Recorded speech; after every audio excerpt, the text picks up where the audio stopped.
काल झालेल्या मुसळधार पावसामुळे सर्वत्र पूर परिस्थिती निर्माण झाली होती।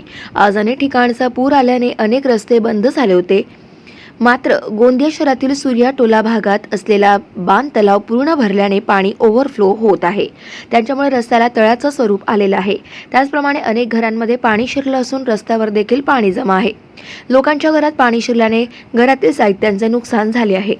कालपासनं भरपूर पाऊस आला आहे, तरी इतकाही पाऊस नसला तरी आमचे पूर्ण घरं डुबले आहेत। आजूबाजूचा परिसर पूर्ण पाण्यामध्ये डुबला आहे, तरी प्रशासनाने कोणतीही दखल आणि कोणीही बघायला आलं नाही आहे।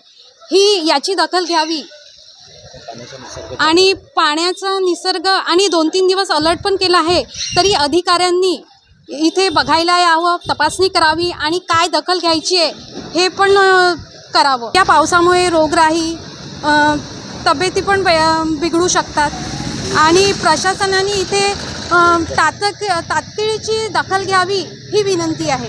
या 2 दिवसापासून झालेल्या मुसळधार पावसामुळे या सुरटोला वाडामधील एरियामधील जे लोकांच्या घरामध्ये आतमध्ये शिरलेला पाणी आणि किचनपर्यंत पाणी शिरलेलं असल्यामुळे लोकांना फार त्रास आणि सामानाचं अस्तव्यस्त झालेलं आहे। त्यामुळे सरकारचे जे लक्ष या वाडामध्ये नसल्यामुळे हे सर्व अतिवृष्टीचे परिणाम लोकांना भोगावे लागून राहिले आहेत। गाव माझा न्यूज करिता राधाकिशन चुटे, गोंदिया।